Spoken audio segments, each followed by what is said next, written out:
this is actually a real case. Imagine this case. A child is taking a test at computer skills at school. And one of the questions is, will you tell your address, password, and etc. personal information to a person from the social media you don't actually know, you've never seen? And there are several options to answer for the child. Some of them are, no, I won't, and I will tell my parents. Yes, why not? My parents don't need to know about this. No, and I will not tell my parents about it. Some of the children will answer actually that they will not tell their parents about it. Some of them will answer actually that thing. Yeah. What should be done by the teacher when he sees an answer like that? What actions should he or she take? Yeah, I mean, that preserve the child's safety. So the number 2, yes, why not? My parents don't need to know about it. That's a matter of personal safety education, and the child is not aware of the dangers. Number 3, that's the real scary question, answer, right? I'm not going to tell my parents. And I think as a parent, that can be really, they're not going to tell me. That's scary. And you want your child to be able to do that. That internet safety on social media becomes a much bigger issue as kids become adolescents. That is the same time when kids are less and less likely to talk to their families. And there's research that shows that kids do better when they have a trusted adult in their lives that is besides their families. This doesn't mean that they don't trust their families and love their families, but it means having a trusted adult outside of that family group in their life.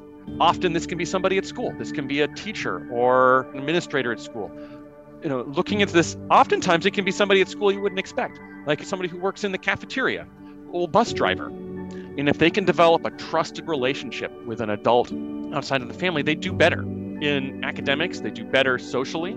And this reminds me of that family. And to step back and say, we accept this in a certain sense and say, that's part of being an adolescent. That kind of goes with it. That's actually a good thing, that they are trying to become more independent. If a school is creating an environment where there are trusting adults and there's somebody there that the child can go to, and they go to and they report that, then they're still being kept safe.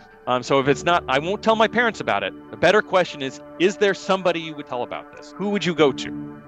Then the next question is, does that person know what to do? You want to make sure that the adult in that child's life knows kind of how to handle this situation. Here in the United States, educators are required to report stuff like this. So they can't just sit on it. And the law says that you need to make sure the child stays safe. And connect with the families. So the families will find out eventually. So I think when you ask this, say, is there a trusted adult in your life you can go to with this? They say yes, that's wonderful. The real question is when a kid would say, there's no one I can go to. There's no one I trust. And that is a child who is really in danger. And that's a child that then we can focus our resources on, to reach out to connect with, to find out why there's no one that they trust in their lives, and to help them establish that. Here in the United States, we have lots of programs to connect adolescents with mentors. We also in schools often have programs called advisory programs, where we set up a teacher kind of steps out of their role as a teacher and into a role as a mentor, so that and time is set aside for students to actually kind of intentionally develop those relationships with adults at school, so that they can have someone to go to. There's a lot of different things. There's a lot of different strategies you can approach it from.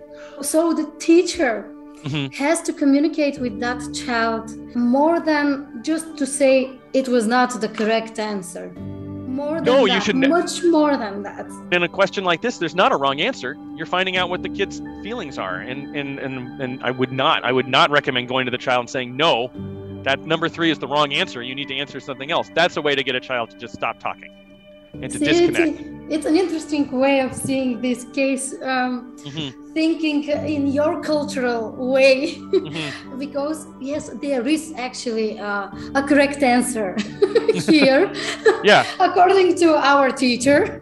Right. But it's interesting to know that you see this question, and you know that it's a way of understand how this child is feeling. But no, it's not. It's just a question to examine the child, whether he or she knows what should be done when someone asks for his passwords and addresses. And the teacher should not stop the communication with this child just by saying, this was not the correct answer. Yeah. I needed to hear this, and I needed to comment on this, because you said it right. This is a way of understanding how this child is feeling, and that this child may be in danger. And when this child is pointing that he will not tell his parents, the teacher has everything in his hands to protect that child. And I think maybe a way to just kind of separate this question into two. In our abuse and bullying prevention materials, we would separate this. We'd say, first of all, can you identify that this is an unsafe situation? So it's like, imagine if somebody's asked for this information, would you tell them? Yes or no? I mean, is this a safe situation? Yes or no? So that you know, one, whether the child knows that this is an inappropriate situation or not. And then separately say, what would you do? Who would you tell? How would you keep yourself safe? One of the things that worries me about is the conflating staying safe with families, is that for children who are uncomfortable going to their families, now they won't necessarily feel like they can keep themselves safe. So if you split those two apart, then you can find out, does the child know that they're in danger?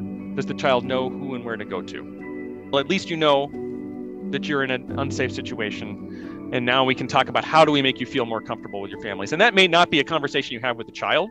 That may be a conversation you have with the family.